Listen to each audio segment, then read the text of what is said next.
এবং এত ভালো লেগেছে আমার, সত্যি কথা বলতে এরকম আমি প্রোগ্রামে আসিনি, বাট আমি এর আগে অনেক প্রোগ্রাম করেছি, বাট এরকম প্রোগ্রাম আমার এই প্রথম।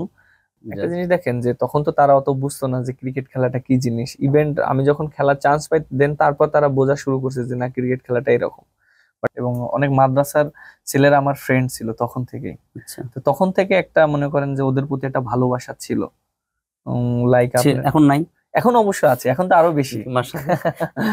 আমার বাবা মনে করেন যে তিনি অনেক কষ্ট করে আমাদেরকে বাবা মানুষ কি করেছেন। করতেন?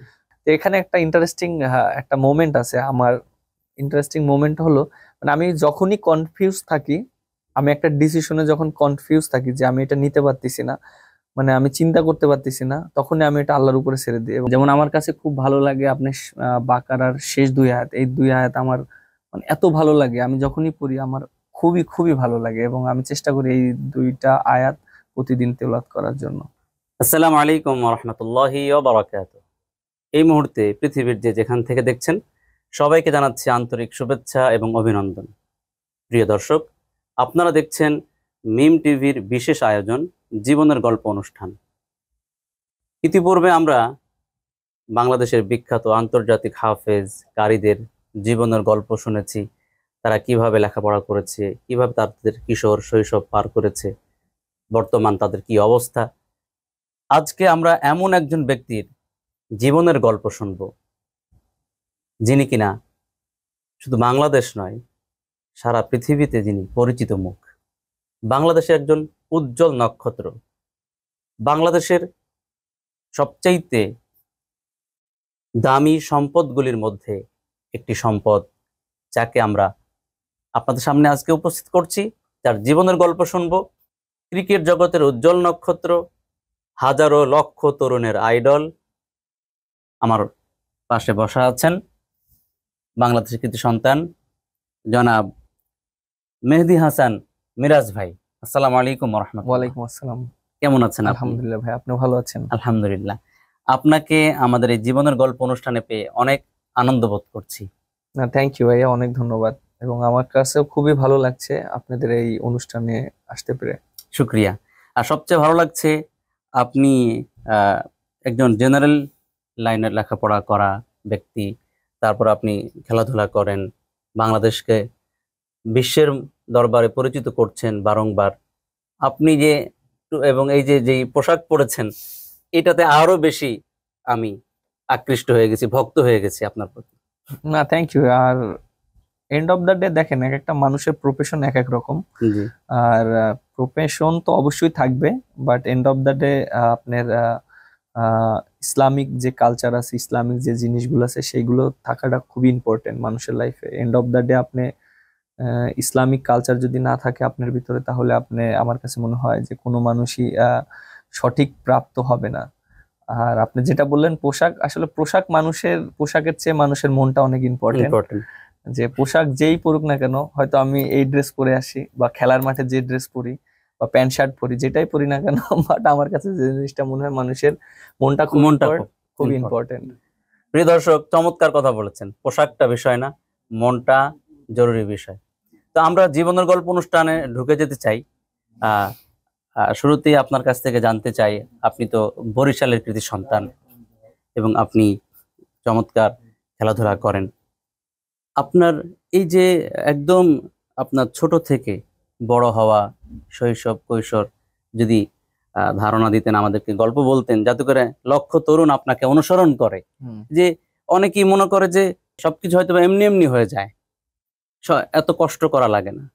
তো আপনার সেই একদম ছোট থেকে বড় হওয়া শুনতে চাই আপনার কাছ থেকে। না, অবশ্যই একটা জিনিস দেখেন যে প্রতিটা জিনিসই কিন্তু আপনার এমনি এমনি হয়ে যায় না। কোনো কিছু করতে গেলে, অর্জন করতে গেলে তার ভিতরে অনেক অ্যাচিভমেন্ট থাকে এবং অনেক বাধা থাকে এবং অনেক পরিশ্রম থাকে।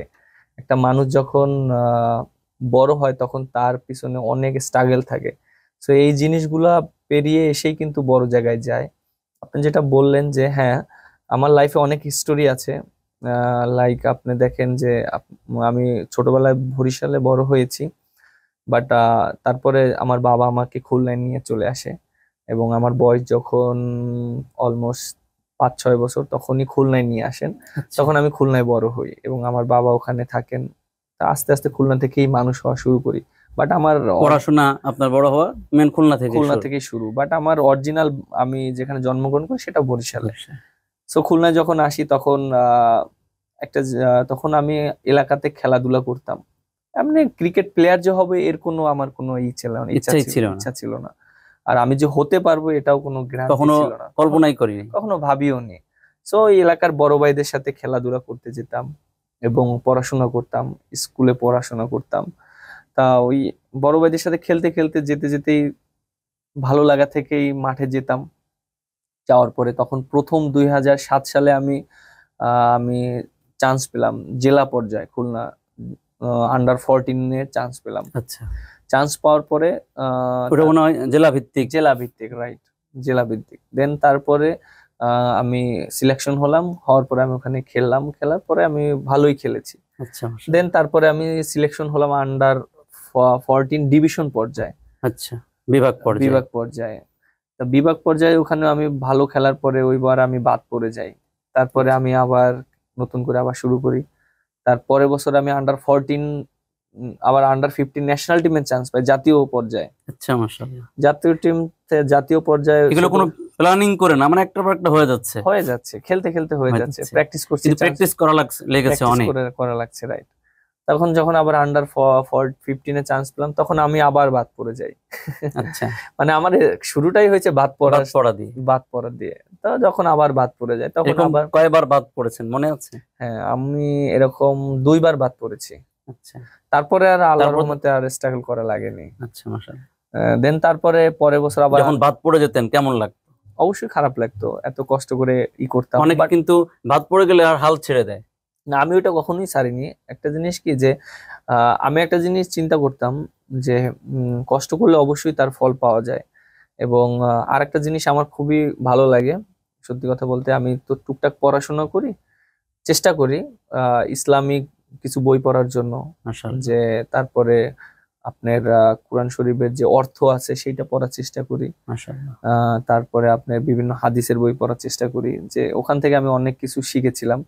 যে আমার একটা জিনিস খুবই ভালো লেগেছিল যে সহিহ বুখারী শরীফের প্রথম হাদিসটা, প্রত্যেকটা কাজ তার নিয়তের সাথে ইন্নামাল আমালু বিন্নিয়াত। রাইট। এবং সে যেটা চায় সেটাই পাবে। সে যদি দুনিয়ার উদ্দেশ্যে চায় দুনিয়ায় পাবে, সে যদি আখিরাত চায় আখিরাতে পাবে। মানে এরকম কথাগুলো লেগে থাকতে হবে, চেষ্টা চেষ্টা হবে। করতে হবে, ছেড়ে দেওয়া যাবে ছেড়ে না দেওয়া যাবে। মানে জিনিসটা। তারপর আপনি বাদ পড়লেন, তারপরে ডিভিশন পর্যায়ে, তারপরে আবার তারপরে ডিভিশন পর্যায়ে, তারপর ন্যাশনাল পর্যায়ে বাদ পড়ার পরে তার পরের বছর আবার 2009 সালে আমি আবার চান্স পাই আন্ডার 15-এ। ওইবার থেকে আল্লাহর রহমতে আমি প্রত্যেকটা স্টেজে আমি ওইবার ক্যাপ্টেন হয়ে যাই। মাশাআল্লাহ। 2010-এ আমি আন্ডার 15-এর ক্যাপ্টেন, তারপরে 2011 সালে আন্ডার 17 টিমের ক্যাপ্টেন, এবং আমি জাতীয় পর্যায়ে মানে ছোট জাতীয় পর্যায়ে তখন আমি 17-এর ক্যাপ্টেন হয়ে আমি ওখানে ম্যান অফ দ্য সিরিজ হই। আচ্ছা, তারপরে 2013 সালে আন্ডার 19-এ আমি চান্স পাই। তারপরে 2013 সালে আন্ডার 19-এ চান্স পাওয়ার পর আমি 14 সালে আন্ডার 19-এর আবার ক্যাপ্টেন হই। আচ্ছা, মাশাআল্লাহ। তারপরে আলহামদুলিল্লাহ 14-তে ক্যাপ্টেন হওয়ার পর আবার আন্ডার 19 খেলি, তারপর আবার 16-তে আবার আমার বয়স থাকার কারণে আবার আন্ডার 19-এ আমাকে রেখে দেওয়া হয়। আচ্ছা, 16-তে আমি আন্ডার 19 খেলেন। আমার খেলি। তখন আন্ডার 19 বাংলাদেশে ওয়ার্ল্ড কাপ হয়েছিল। আচ্ছা, তখন আমি ওখানে ম্যান অফ দ্য টুর্নামেন্ট হয়েছিলাম, ওই মাশাআল্লাহ। টুর্নামেন্টের সেরা প্লেয়ার হয়েছিলাম মাশাআল্লাহ। আন্ডার 19-এর, আলহামদুলিল্লাহ। দেন তারপরে তার 6 মাস পরে আমার ন্যাশনাল টিমে ডেবু হয়ে যায়, বাংলাদেশ আচ্ছা, টিমে। মাশাআল্লাহ। এবং ফার্স্ট টেস্ট ম্যাচ আমার ইন্টারন্যাশনাল ডেবু হয় 2016 সালের অক্টোবর মাসে। 16 সালের হ্যাঁ 20 অক্টোবরে আমার ডেবু হয় ইংল্যান্ডের সাথে। আচ্ছা, তখন 2 ম্যাচে আমি 19 উইকেট পেয়েছিলাম। আচ্ছা। তখনই আমার যাত্রা শুরু হয়। তখন তো শুধু বোলিং করতেন। বোলিং করতাম, রাইট। বোলিং করতেন, কিন্তু আমরা তো জানি যে আপনি অলরাউন্ডার। এই পরে আস্তে আস্তে ব্যাটিংও খুব মানে আগ্রহী হয়ে উঠলেন। একটা জিনিস দেখেন, আমি যখন আন্ডার 19 খেলি তখন আমার দুইটাই ভালো ছিল, ব্যাটিং বোলিং দুইটাই ছিল। বাট যখন আমার বাংলাদেশ টিমে ডেবু হয়, আমি একটু বেশি মনে করেন কি যে দেখেন যে আমার 19 ওয়ার্ল্ড কাপের পরে আমার ডেবুটা হয়ে গিয়েছিল বাংলাদেশ টিমের 6 মাস। তখন আমার ব্যাটিংটা নিয়ে অত বেশি ফোকাস দেইনি, আমার বোলিংটা খুব ইম্পর্টেন্ট ছিল, তাই আমি বোলিং করতাম। তারপর যখন আস্তে আস্তে টিমে খেলতে শুরু করলাম তখন বুঝলাম যে না, আমার ব্যাটিংটা অনেক ইম্পর্টেন্ট এবং আমি যদি ভালো ব্যাটিং করি বাংলাদেশ অনেক ম্যাচ জিতবে। তো যখন এই চিন্তাগুলো করলাম সেরকম প্র্যাকটিস করা শুরু করলাম, তারপরে আস্তে আস্তে আস্তে আস্তে ব্যাটিং করতে করতে এখন তো আলহামদুলিল্লাহ ব্যাটিংটাও ভালো হচ্ছে। মাশাআল্লাহ। ফ্যামিলি থেকে কখনো কি বাধা আসেনি, হুম। বা যে না তোমার ক্রিকেট খেলা যাবে না, তোমাকে এই লাইনে যাওয়া যাবে না, হুম, ওই লাইনে যেতে হবে? না, অনেক বাধা আসছে, বিশেষ করে আমার বাবার চেতনা যে ক্রিকেট খেলি আমি আচ্ছা। ছোটবেলা থেকে। আমি অনেক মা চেত? আম্মা আসলে কি, আম্মা আমাকে অনেক সাপোর্ট করতো। আম্মা মানে ওই বাবার চেতনা, বকাবকি করতো, মারধর করতো। আম্মু আবার আমাকে আপনি কি মারধর খেয়েছেন? অনেক অনেক লাইফে মানে অনেক কেন মার খেয়েছি। কেন খেয়েছেন? খেলতে যেতাম এর জন্য। বাবার কাছে? হ্যাঁ। যারা আহ, আমাদের এই মিরাজ ভাইকে যারা আইডল হিসাবে মানি, তাদের জন্য কিন্তু অনেক শেখার আছে আজকের এই গল্প থেকে, যে বাবা সাপোর্ট করতো না, মারধর করতো খেলার জন্য, হুম। কিন্তু আম্মা সাপোর্ট করতো। সাপোর্ট করতো সব। আরো ফ্যামিলিতে বা আত্মীয় স্বজন আরো কারা সাপোর্ট করতো না, বা তুই খেলতে থাক, সমস্যা নাই? না আসলে ওইরকম মানে তখন তো আর ওইরকম ভাবে মানে আমার বাবা যে জিনিসটা চিন্তা করতো তখন তো বাবা কি চেতেন, মানে কোন লাইনে যাবেন একটা জিনিস দেখেন যে তখন তো তারা অত বুঝতো না যে ক্রিকেট খেলাটা কি জিনিস। ইভেন্ট আমি যখন খেলার চান্স পাই দেন তারপর তারা বোঝা শুরু করছে যে না, ক্রিকেট খেলাটা এরকম। বাট তখন তারা চেতো যে ক্রিকেট খেললে হয়তো তারা চিন্তা করতো যে খারাপ হয়ে যাবে। ক্রিকেট তো একটা একটা শিল্প, শিল্প, অনেক হ্যাঁ। বড় শিল্প, হ্যাঁ, বিশ্বব্যাপী। হ্যাঁ, হ্যাঁ।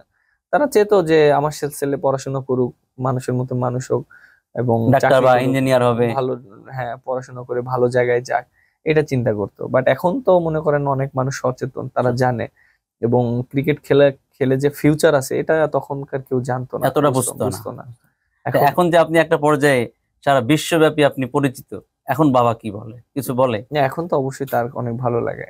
আর সে জিনিসটা আগে যেমন বকাঝকা করতো, খেলতে দিত না? এখন সেটা রিয়ালাইজ করেছে না, অবশ্যই যে জিনিসটা করেছিল সে আসলে তার দোষ না, না, এটা প্রত্যেকটা বাবা মাই চায় যে তার সন্তান ভালোভাবে মানুষ হোক, পড়াশোনা করুক, পড়াশোনা করুক, বা তার ফিউচার সে চাকরি করবে, চাকরি করুক, ভালো একটা পর্যায়ে যাবে, অফিসার হবে, রাইট, ভালো কিছু, এরকম কিছু এরকম একটা। কিছু চায়। কিন্তু এই আপনার এই ক্রিকেট বলেন, ফুটবল বলেন, এগুলো যে একটা বড় শিল্প ওই সময়, এখন তো মানুষ অনেক সচেতন, অনেকে এখন বাবা মা ইচ্ছা করেই সকালে নিয়ে যায় খেলতে Right. যেতে, প্র্যাকটিস করাতে। Right, right. তখন তো এটা ছিল এইটা না। ছিল না, রাইট। আপনার এই যে ক্রিকেট খেলা, এই যে সূচনা, এর মধ্যে যদি আপনার যদি কোনো কষ্টের কিছু বলতেন, যে এভাবে কষ্ট করে প্র্যাকটিস করেছেন, বড় হয়েছেন? না দেখেন যে আমি যখন ফার্স্ট টাইম মনে করেন কি যে স্টার্ট করি, লাইক আমরা অনেক মনে করেন কি যে অনেক রিচ ফ্যামিলি থেকে আসি এরকম কিছু না। আমার বাবা মনে করেন যে তিনি অনেক কষ্ট করে আমাদেরকে বাবা মানুষ কি করেছেন। করতেন? আমার বাবা মনে করেন যে গাড়ি চালাতেন, তিনি আচ্ছা। গাড়ি চালিয়ে মনে করেন কি আমাদেরকে মনে করেন মানুষ করেছেন। এবং তখন যখন আমি ফার্স্টে মনে করেন খেলাধুলা শুরু করি, এমনও ছিল যে আমার ট্রাউজার ছিল না, আমার আপনার এই যে প্র্যাকটিস করার মনে করেন যে সরঞ্জামাদি ছিল না। কেটস ছিল না। ছিল বাট না। এখানে আমি একজনকে অবশ্যই মানে কৃতজ্ঞতা স্বীকার করতে চাই, আমার কোচ, যিনি অনেক ইম্পর্টেন্ট রোল প্লে করেছেন। তিনি আমাকে অনেক কিছু হেল্প করেছেন এইসব দিয়ে এবং তিনি আমাকে অনেক স্ট্রাগল করে তিনি আমাকে মানুষ করেছেন। লাইক আপনি একটা জিনিস দেখেন, একটা প্লেয়ার বলেন বা একটা স্টুডেন্ট বলেন বা একটা একটা জায়গা যেতে গেলে তার ওস্তাদ বলেন, কোচ বলেন বা শিক্ষক বলেন, তার ভূমিকা অসাধারণ, অসাধারণ, অনেক এটা বেশি, অনেক বেশি। এটা আসলে আমার কাছে মনে হয় বাবা মার চেয়ে শিক্ষকদের কোনো ভূমিকা অংশে কম না। কোনো না। আমার কাছে মনে হয় বাবা মার চেয়ে আপনার বাবা মা যদি আপনার মনে করেন 100-এর ভিতরে যদি মনে করেন যে 50% হয়, আমার কাছে মনে হয় 50% শিক্ষকের রোলটা প্লে করে। আমার কাছে মনে হয় আরো বেশি, আরো বেশি। 60-70% আপনার সেই কোচ যদি আপনাকে সাপোর্ট না দিত, হেল্প না করতো, তার মানে আজকে এই মেরাজ ভাইকে আমরা হয়তো বা আল্লাহ এই পর্যন্ত আনতো না। আনতো না, রাইট। মানে ওস্তাদদের ভূমিকা অনেক বেশি থাকে।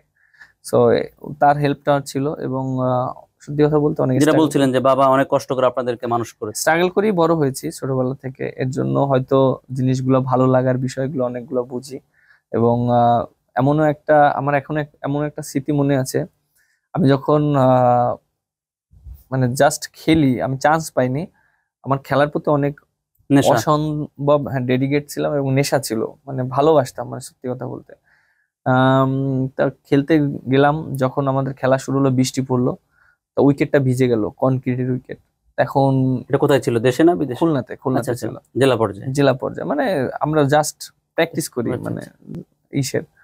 তখন আমার নিজের গেঞ্জি দিয়ে আপনার কনক্রিট মুছে তারপর খেলা হয়েছে, ওই গেঞ্জি আমি ধুয়ে আবার ওই ম্যাচই খেলেছি, এরকমও আচ্ছা, হয়েছে। মানে এতটা নেশা যে খেলতে হবে, খেলতে হবে, এটা শুকাইতে হবে। শুকাইতে হবে।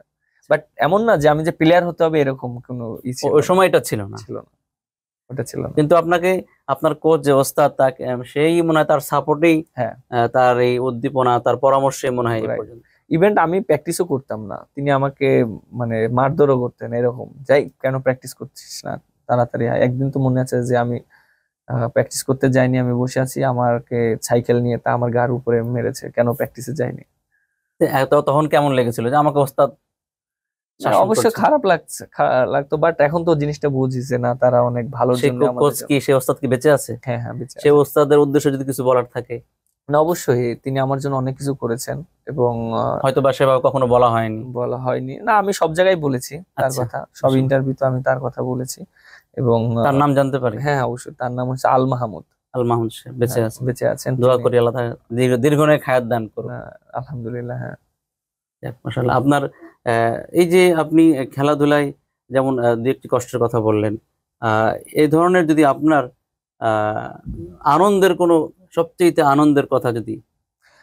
দেখেন যে সত্যি কথা বলতে আমরা যখন দেশের বাইরে যাই, আমরা তো সবসময় একসাথেই থাকি প্লেয়াররা, আর আমরা চেষ্টা করি যে সবাই দেশের জন্য কিছু ভালো কিছু করার জন্য। আমরা যখন ম্যাচ জিতি তখন ভালো লাগে নিজেদের কাছে, কারণ প্রত্যেকটা বাংলাদেশের মানুষ অনেক হ্যাপি হয়। আর আমার কাছে মনে হয় এন্টারটেইনের জায়গায় যদি একটা জিনিস বলেন, মানুষ খেলাটা দেখলে অনেকটা মানে আবেগ ই ই হয়ে যায়, আবেগী আবেগপ্রবণ হয়ে যায়। প্রবণ হয়ে যায়। কারণ আমার কাছে মনে হয় যে আন্তর্জাতিক পর্যায়ে শুধু স্পোর্টস এর দিক থেকে মনে হয় ক্রিকেটটাই আমরা মনে করেন কি ওই জায়গাটায় মনে করেন করছি।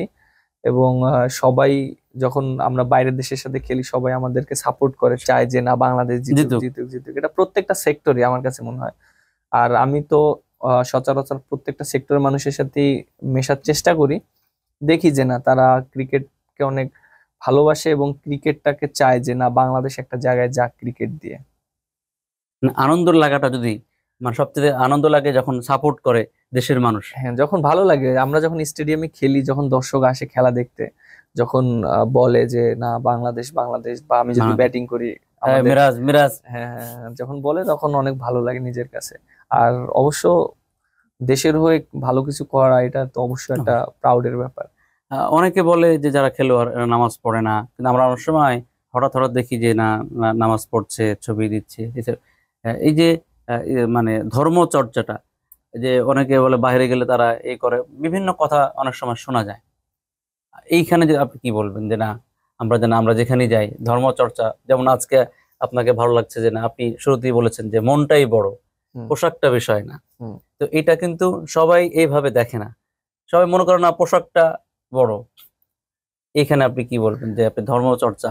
আপনি একটা জিনিস দেখেন যে সবাই জানে যে আমরা হয়তো আমরা সবসময় সফরে থাকি বিভিন্ন দেশে বিভিন্ন জায়গায়, বাট আমাদের জামাতে আমরা নামাজ পড়ি। মাশাআল্লাহ। আমরা ইমামতি করে কে? আমাদের ভিতরে সবাই ইমামতি করে, না একা মানে একা পড়ে? না না একা কেন, ইমামতি ইমামতি। অবশ্যই করে। অনেক সময় ম্যাক্সিমাম টাইম মুশফিক ভাই তিনি ইমামতি করেন, আচ্ছা, রিয়াদ মাশাআল্লাহ। ভাই আছে, আমিও নামাজ পড়াই। আচ্ছা, মাশাআল্লাহ। তারপরে আপনার নাজমুস সাকিব নামে একজন পেস বোলার আছে, ও আচ্ছা, নামাজ পড়ে। মানে ওভারঅল আমরা জামাতে পড়ার চেষ্টা করি, আচ্ছা, মাশাআল্লাহ।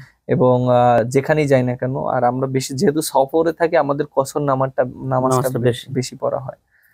আর যে জিনিসটা বললেন ধর্ম, ধর্ম তো সবচেয়ে বেশি important. And of the day আপনি যাই করেন না কেন, এটা আমাদের কর্ম।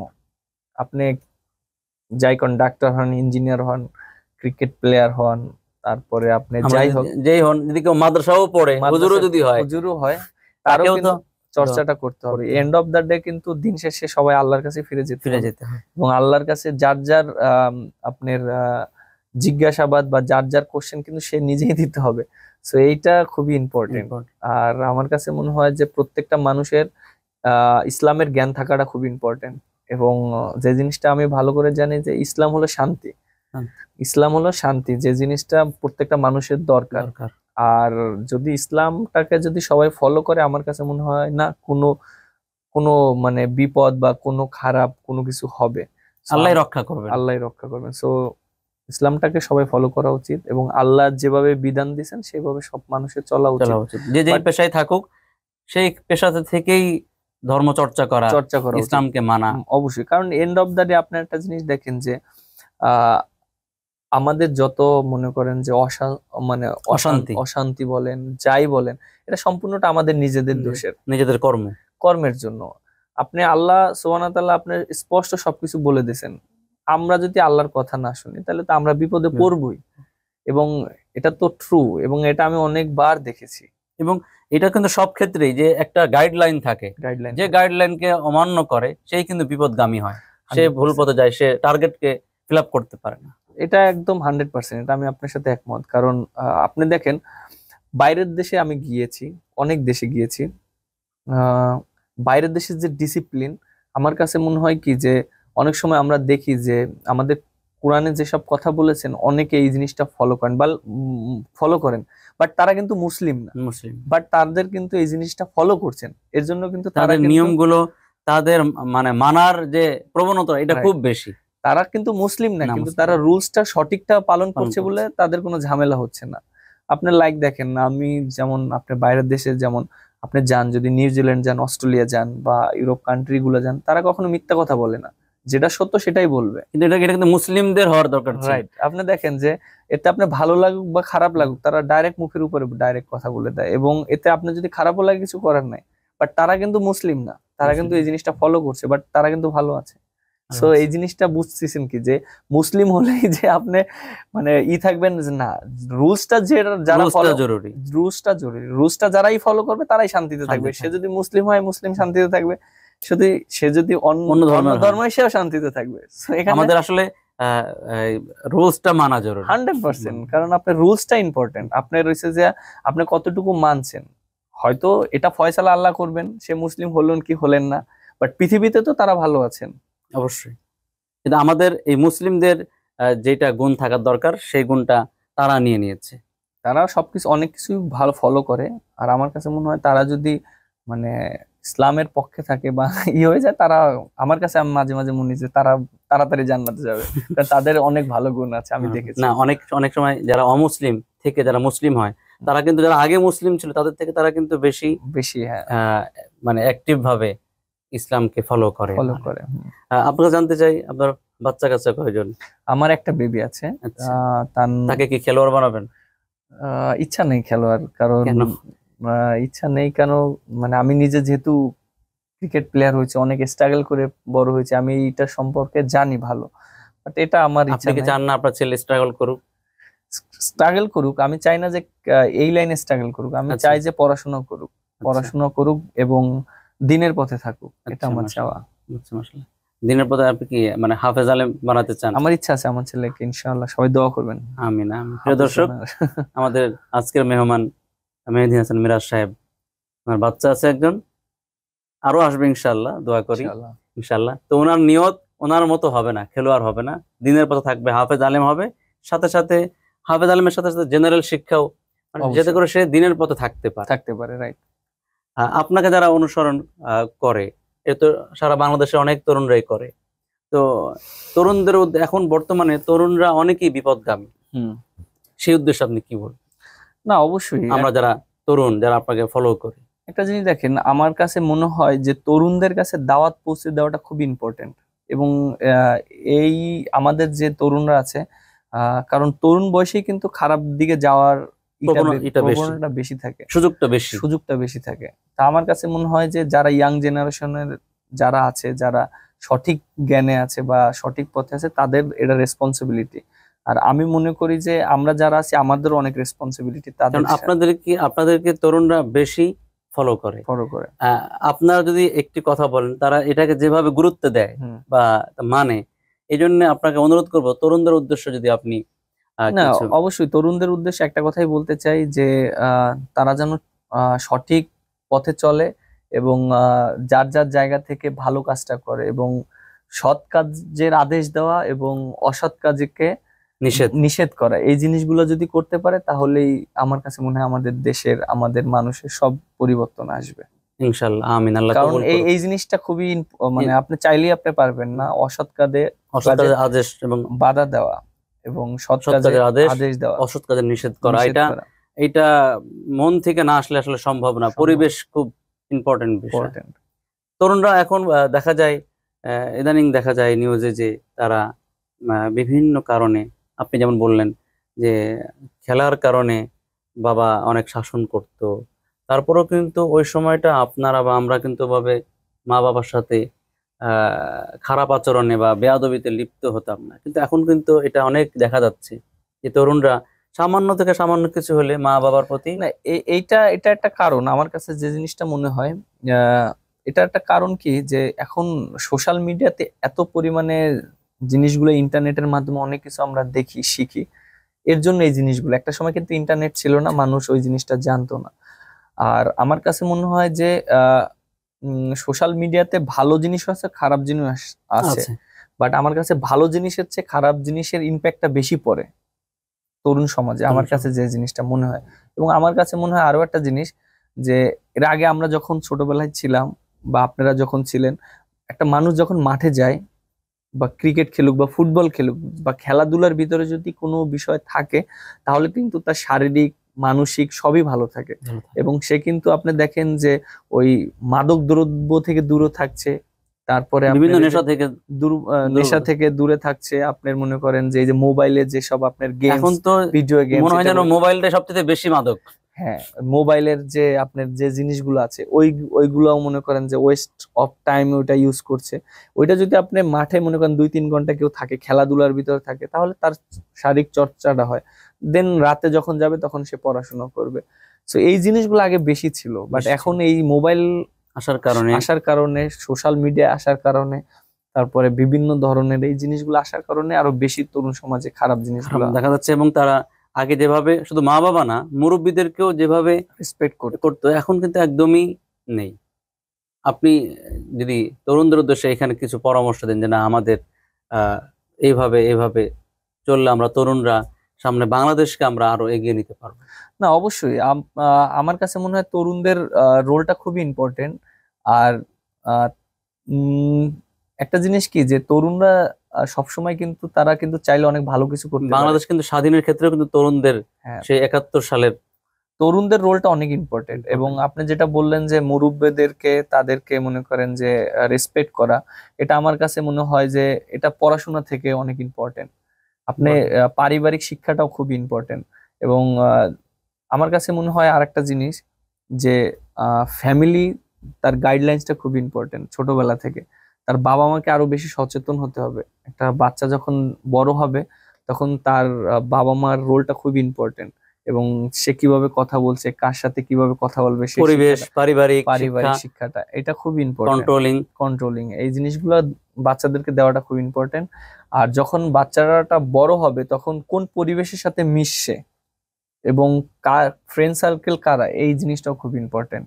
সো আপনি ভালো সঙ্গের সাথে থাকলে আপনি অবশ্যই ভালো মানুষ হবেন।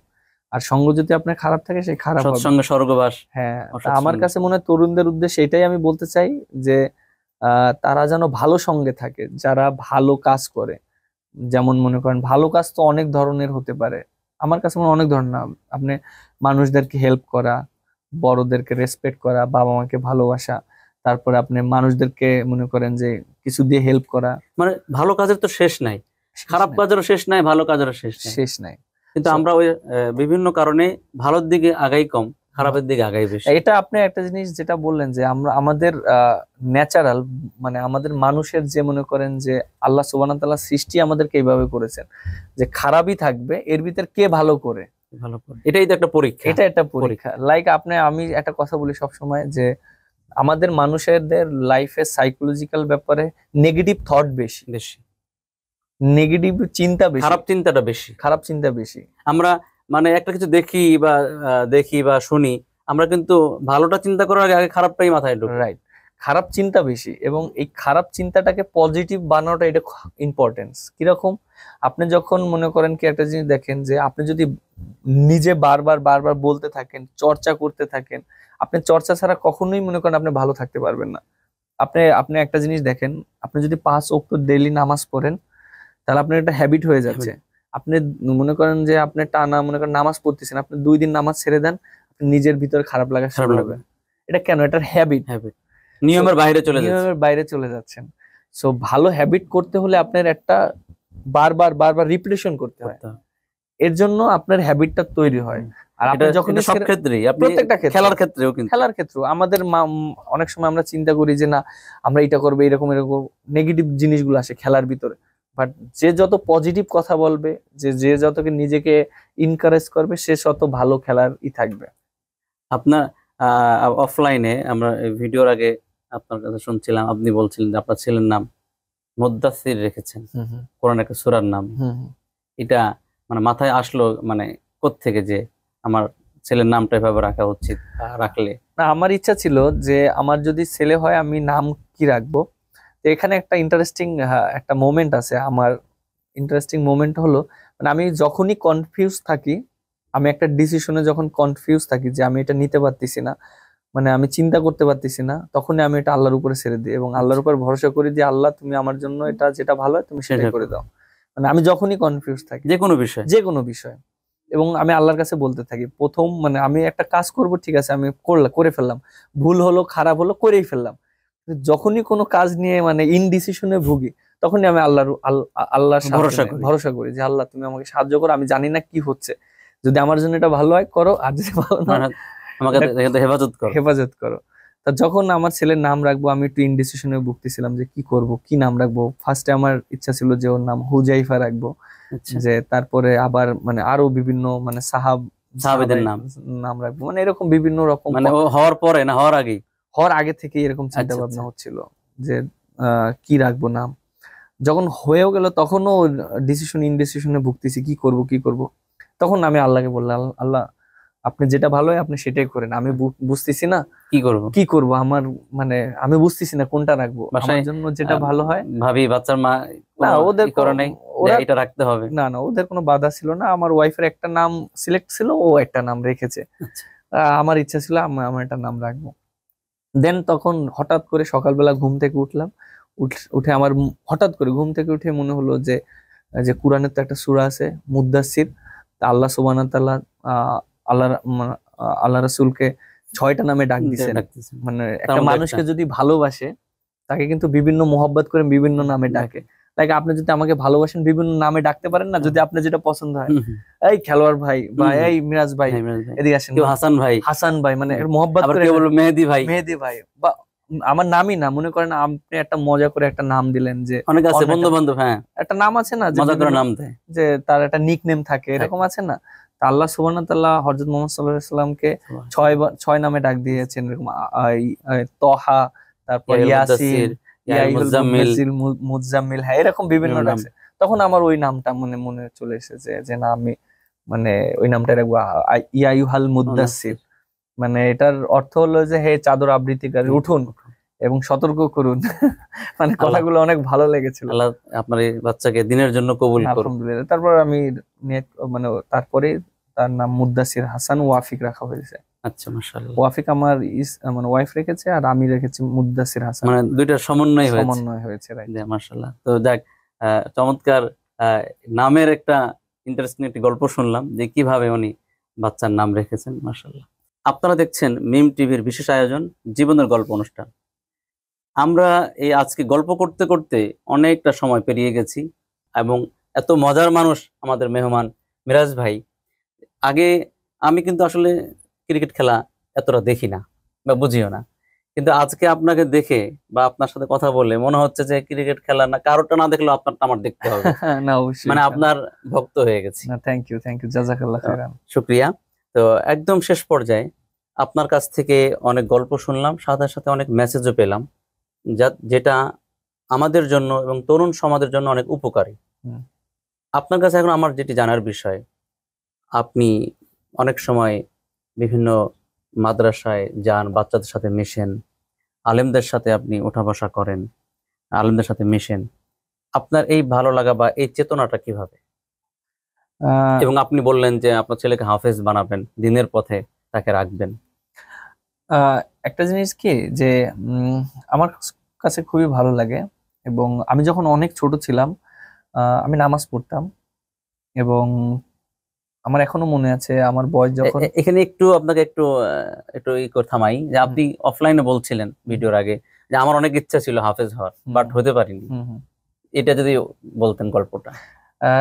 আমি যখন ছোট ছিলাম তখন আমি খুলনাতেই বড় হই, ওখানে আমাদের বাসার পাশে অনেক মাদ্রাসা আছে এবং অনেক মাদ্রাসার ছেলেরা আমার ফ্রেন্ড ছিল তখন থেকেই। আচ্ছা, তো তখন থেকে একটা মনে করেন যে ওদের প্রতি একটা ভালোবাসা ছিল। লাইক এখন নাই? এখন অবশ্য আছে, এখন তো আরো বেশি। মাশাআল্লাহ। কারণ তখন দেখতাম ওরা মাদ্রাসায় পড়তো, পড়াশোনা করতো, আর আমরা জেনারেল লাইনে পড়াশোনা করতাম, ওদের সাথে খেলতাম, মাদ্রাসার ছেলেদের সাথে আমরা খেলতাম। মাদ্রাসা ছেলেরাও কিন্তু খেলা কম পারে না, ভালো পারে। হ্যাঁ, আমার এরকম তো একটা হিস্টোরি আছে। আমরা প্রতি শুক্রবারে মাদ্রাসা ছেলেদের সাথে খেলা পাতাতাম আচ্ছা, এবং তারা কি করতো মনে করেন যে জুব্বা টুপি এগুলো পরতো, তার ভিতরে ট্রাউজার গেঞ্জি পরে আসতো আচ্ছা, যেন হুজুরা দেখতে না পারে। ওগুলো এই চর্চা এখনো আছে? এখনো আছে, অনেকেই মাদ্রাসায় এই জিনিসটা আছে। হ্যাঁ, দেন তখন মানে তারা হুজুরদেরকেও রেসপেক্ট করে যাতে করে সমস্যায় না পড়তে। তখন আমাদের সাথে এসে খেলতো। আর তখন থেকে আমাদের অনেক ফ্রেন্ড ছিল যারা মাদ্রাসা লাইনে পড়তো। আর সত্যি কথা বলতে ছোটবেলা থেকে আমার একটা ইচ্ছা ছিল যে না, অবশ্য ওদেরকে দেখতাম আমিও পড়বো ওদের মতন, যেহেতু ওরা আরবি পড়ে, নামাজ পড়ে, এই জিনিসগুলো ভালো লাগতো। তা আমি ওই ছোটবেলা থেকেই করতাম। তারপর যখন আস্তে আস্তে বড় হলাম, দেখলাম, বুঝলাম যে না, এটাই হলো আসল কাজ।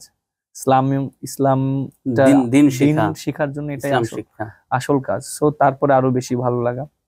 আর বিশেষ করে হাফেজদেরকে আমি অনেক বেশি ভালোবাসি এর জন্য যে আল্লাহ সুবহানাহু ওয়া তাআলা যে কোরআনের নাজিল করেছে 30 পারা, এটা সম্পূর্ণটা মুখস্থ করে, এটা একটা আনবিলিভেবল। এবং এটা আমার কাছে আল্লাহর পক্ষ থেকে রহমত না থাকলে হ্যাঁ সম্ভব না। এটা আমার কাছে মনে হয় এটা আনবিলিভেবল, এটা অত ইজি না। এর জন্য আমি তাদেরকে অনেক বেশি ভালোবাসি। শুধু তারা হাফেজ আল্লাহর জন্য ভালোবাসি, যে আল্লাহর কোরআন তাদের ভিতর আছে, এর জন্য তাদের প্রতি আমার একটা ভালোবাসা এবং আলেমদের প্রতি আপনার উঠা বসা। হ্যাঁ। আচ্ছা, এই যে মহব্বত, হ্যাঁ। মানে আপনার সেই ছোট থেকেই মাদ্রাসার ছাত্রদের সাথে মেশার বন্ধুত্ব একটা সখ্যতা আছে। তো আপনি বলছিলেন যে আপনার হাফেজ হওয়ার শখ ছিল, কিন্তু হ্যাঁ, আপনি দেখেন ছোটবেলায় তো আমি যেহেতু খেলার লাইনে চলে গিয়েছিলাম, আর খেলায় খেলতে খেলতে যখন চান্স পেয়ে গেছিলাম, তখন আর আমি মানে ওই জিনিসটা পড়তে পারিনি। বাট এখন তো অপশন আছে, ঠিক না? এখন তো আমি হয়তো হাফেজ না হতে পারি, এখন তো শিখতে পারি ইনশাআল্লাহ। চাইলে হাফেজ হতে পারেন। অনেকে আছে অল্প অল্প করেও অনেকে হাফেজ হয়, 2 লাইন, 1 লাইন, 3 লাইন। যেমন আপনি কিন্তু দেখবেন যে অনেক কিছু সূরা বা কিছু লাইন কিন্তু আপনার মুখস্থ আছে। আমি পারি ইনশাআল্লাহ, কিছু সূরা পারি আলহামদুলিল্লাহ। এবং আপনার যেমন আমার কাছে খুব ভালো লাগে আপনি বাকারার শেষ 2 আয়াত, এই 2 আয়াত আমার মানে এত ভালো লাগে, আমি যখনই পড়ি আমার খুবই খুবই ভালো লাগে এবং আমি চেষ্টা করি এই 2টা আয়াত প্রতিদিন তেলাওয়াত করার জন্য। মাশাআল্লাহ। ভাইয়া, এখানে আরেকটি কথা আপনার অনুভূতি জানতে চাই যে আপনারা যেভাবে ক্রিকেটকে বিশ্বের দরবারে নিয়ে এগিয়ে যান, বাংলাদেশকে উপস্থাপন করেন, ঠিক তেমনি ভাবে কিন্তু বাংলাদেশের হাফেজরাও কিন্তু এই আন্তর্জাতিক পরিমণ্ডলে পুরস্কার পায়, বিশ্বজয়ী হয়। এই যে তাদের ব্যাপারে আপনি কি বলবেন, যে তারাও যে আপনাদের মতো বাংলাদেশকে উপস্থাপন করে বিশ্ব? হ্যাঁ, এটা তো অবশ্যই আমাদের দেশের জন্য অনেক বিরাট একটা অ্যাচিভমেন্ট এবং আমি বলবো গর্বের বিষয় যে আমরা ক্রিকেট খেলে মাঠে বাংলাদেশকে রিপ্রেজেন্ট করি, তারা বাংলাদেশকে, কোরআনকে রিপ্রেজেন্ট করে বাংলাদেশের হয়ে। সো তাদের রোলটা অনেক অনেক বেশি ইম্পর্টেন্ট আমি মনে করি আমাদের রোলের চেয়ে। আর যেহেতু আমার সাথে অনেক বিশ্বজয়ী হাফেজের সাথে অনেক ভালো সম্পর্ক, বিশেষ করে রিসেন্টলি অনেকে হাফেজ হয়েছে, তাদের সাথে আমার দেখা হয়েছে, যেমন আবু রায়হান আছে, তারপরে আপনার জাকারিয়া ভাইয়ের সাথে আমার অনেক ভালো সম্পর্ক ছিল। মাশাআল্লাহ। তারপরে আপনার তাকরিম, ওর সাথেও দেখা হয়েছে। আপনাদের এখানেও আরো 2-3 জন হয়েছে, ওদের সাথে দেখা হয়েছে। এবং মানে আমার আপনাদের মানে আলেম জগতের যত হাফেজ আছে, তারপরে অনেক বড় বড় যারা স্কলার আছে, ইসলামিক স্কলার, তাদের সাথে আমার অনেক ভালো সম্পর্ক। সো আমি চেষ্টা করি তাদের সাথে দেখা করার জন্য, শুধু দেখা করার জন্য চেষ্টা করি, এটার জন্য কি যে আমি তাদের কাছ থেকে কিছু শেখার জন্য চেষ্টা করি, যে তাদের কাছ থেকে যেন ভালো ভালো জিনিসগুলো শিখতে পারি, কিছু নিতে পারি, ভালো কিছু রাইট নিতে পারি, এবং সেই জিনিসগুলো চেষ্টা করি নেওয়ার জন্য। কারণ আপনি একটা জিনিস দেখেন, শেখার তো কোনো শেষ নেই। সো আপনি যতদিন বেঁচে আছেন ততদিন শিখতে পারবেন, প্রত্যেকটা জায়গায় শিখতে পারবেন। সো আমি চেষ্টা করি প্রত্যেকটা জায়গায় ভালো ভালো জিনিস শেখার জন্য। প্রিয় দর্শক, অনেক চমৎকার গোছিয়ে কথা শুনছিলাম। আর উনি তো গোছিয়ে খেলেনও, গোছিয়ে কথাও বলেন, এটা সবাই জানি। কিন্তু আজকে যে ইসলাম সম্পর্কে ওনার যে ধারণা এবং মাদ্রাসা সম্পর্কে, হাফেজদের সম্পর্কে ওনার যে ধারণা, যে মন মানসিকতা উনি পোষণ করেন, হয়তোবা উনি এর আগে কখনো এভাবে বলেছেন কিনা আমি জানি না, যে আপনি আজকে যেভাবে আপনার কাছে শুনলাম মাদ্রাসা এবং হাফেজদের আলেমদের ব্যাপারে আপনার যেমন মানসিকতা, এবং আপনি লালন করেন যে আপনার বাচ্চাকে আপনি হাফেজ বানাবেন, ইনশাআল্লাহ। আমি তো দোয়া করি যে আপনিও হাফেজ হয়ে যান, অল্প অল্প করে শুরু করে দেন ইনশাআল্লাহ। না, ইনশাআল্লাহ দোয়া করবেন যেন ঠিকঠাক মতন করতে পারি, চর্চা করতে পারি। আর আমিন। আমার ছেলের জন্য দোয়া করেন বিশেষ করে। আমানিল্লাহ। এবং দোয়া করি আল্লাহ তাআলা আপনাকে বাংলাদেশকে সর্বোচ্চ পর্যায়ে যেন নিয়ে যেতে পারেন ইনশাআল্লাহ। আপনাদের মাধ্যমে, আমরা দেখতে চাই, এই দোয়া করি। আমরা একদম শেষ পর্যায়ে, যদি এই ভিডিওতে যদি জাতির উদ্দেশ্যে এবং তরুণদের উদ্দেশ্যে শেষ কথা বলার থাকলে। Thank you very much. সত্যি কথা বলতে খুবই ভালো লাগছে আজকে আমি এই অনুষ্ঠানে আসতে পেরে, এবং আমি এসেছি এখানে যে মাদ্রাসাটা আছে সে কারি নাজমুল হাসান সাহেবের, শাইখ নাজমুল হাসান সাহেব মাদ্রাসায়, তার মাদ্রাসায় এসেছি এবং ভ্রমণ করেছি। আমার কাছে মনে হয় বাংলাদেশের যত হাফেজ যত হয়েছে এবং স্টিল নাও যারা পড়ছে, শুনেছি এখান থেকেই সবাই নাকি হয়েছে, অধিকাংশ আরো অনেক মাদ্রাসা আছে, হ্যাঁ অধিকাংশ এখান থেকেই হয়েছে। সো আমার কাছে খুবই ভালো লাগছে, এবং শাইখ অনেক আমাদেরকে অনেক করেছে, আপ্যায়ন করেছে, খুবই ভালো লেগেছে, এবং আমাকে ঘুরিয়ে ঘুরিয়ে দেখিয়েছে মাদ্রাসার প্রত্যেকটা স্টুডেন্ট এবং তারা কিভাবে পড়াশোনা করে। এবং সত্যি কথা বলতে আমি নিজেও কোরআন তেলাওয়াত শুনেছি তাদের, এবং এত ভালো লেগেছে আমার। সত্যি কথা বলতে এরকম আমি প্রোগ্রামে আসিনি, বাট আমি এর আগে অনেক প্রোগ্রাম করেছি, বাট এরকম প্রোগ্রাম আমার এই প্রথম। যে জিনিসটা আমার কাছে খুবই ভালো লেগেছে। এবং যারা তরুণ আছে, আমার কাছে একটাই সবার রিকোয়েস্ট যে সবাই যেন সঠিক পথে চলে, এবং যেসব খারাপ জিনিসগুলো আছে, বিশেষ করে নেশা দ্রব্য এবং ইন্টারনেটে বিভিন্ন খারাপ জিনিসগুলো থেকে যেন সবাই বিরত থাকে, এবং সবাই মুরব্বিদেরকে যেন রেসপেক্ট করে, সবাইকে যেন রেসপেক্ট করে। হ্যাঁ, রাইট। এবং আমাদের দেশকে যেন সামনের দিকে নিয়ে যায়, এটাই আমার সবার কাছে আশা থাকবে তরুণদের। শুকরিয়া। শেষ, যারা বাবা হচ্ছে, নতুন বাচ্চা বাবা হচ্ছে, তাদের উদ্দেশ্যে, নতুন বাবা যারা হচ্ছে তাদের উদ্দেশ্যে কিছু বলার আছে? না, অবশ্যই তাদের, আপনি কিন্তু নতুন, যেহেতু আমার বাচ্চা ছোট, আপনি অনেক ভাবে চিন্তা করেন বাবা বাচ্চাকে কি করবেন, যেমন দিনের পথে শিক্ষা দিবেন, দিন শিক্ষা দিবেন। নতুন বাবা যারা হচ্ছে তাদের উদ্দেশ্যে অবশ্যই যারা প্রথমে বাবা হবে, অবশ্যই তাদের সন্তানকে আগে ইসলাম শিক্ষা দেওয়াটা খুব ইম্পর্টেন্ট, এবং আমার কাছে মনে হয় যে ইসলাম শিক্ষা দেওয়াটা এটা ফরজ কাজ। আমাদের দিন শিক্ষা ফরজ। হ্যাঁ, যতটুকু না শিখলে, না জানলে তার জীবন চলতে কঠিন হবে, ততটুকু ফরজ। অবশ্যই সেই কাজটা বাবা মার করা উচিত। আর সন্তানকে ভালো করতে হলে তার বাবা মাকে ভালো করতে হবে। সো আগে যদি বাবা মা যদি ঠিকঠাক থাকে, ন্যায় যদি ঠিক থাকে, তাহলে তার সন্তানও ভালো হবে। সো অবশ্য বাবা মার অনেক রোলটা খুব ইম্পর্টেন্ট, আগে দিন শিক্ষা দেওয়া। হ্যাঁ, আপনাকে অসংখ্য ধন্যবাদ আপনাকে পেয়ে, এবং আপনার জীবনের গল্প এবং কিছু মেসেজ নিতে পেরে আপনাকে মোবারকবাদ জানাচ্ছি, এবং আপনার দীর্ঘনেক হায়াত কামনা করছি। Thank you. প্রিয় দর্শক, আমরা দেখতে দেখতে একদম শেষ পর্যায়ে, আপনারা দেখছেন মিমি টিভির বিশেষ আয়োজন জীবনের গল্প অনুষ্ঠান। পুরো অনুষ্ঠান জুড়েই আমি ছিলাম মাহমুদুল হাসান।